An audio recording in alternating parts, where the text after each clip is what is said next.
Mayor সাহেব আমাকে বলছিলেন, দাদা গতকালকে দেখলাম এক বিধায়ক স্টেজের মধ্যে খুব নাচ দাস করতেছে, কিন্তু আমরা তো পারি না। আপনি পারবেন কোথায়? আপনার নাচের হিম্মত নেই। উনার হিম্মত আছে, কারণ উনার কাজ করতে হয় না। ওই আমাদের বিধায়কদের রাস্তায় মানুষের জন্য কাজ করতে হয়, কাজেই উনার কোনো কাজ করতে হয় না।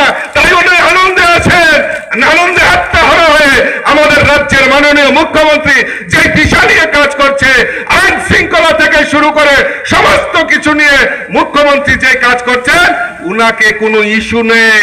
উনি বিরোধিতা করতে পারছেন না, উনি সময় কাটাবেন কি করে? তাই উনি মঞ্চে এসে আনন্দ উল্লাস করছেন, মানুষের জন্য কাজ করতে হবে না। তাই মেয়র সাহেবের মতো যারা আমাদের বিধায়করা রয়েছেন, মন্ত্রীরা রয়েছেন, তারা সকাল থেকে রাত্র পর্যন্ত মানুষের সেবা করে সময় পান না নাচ করার জন্য, নৃত্য করার জন্য। তাদের কাছে অফুরন্ত সময় রয়েছে।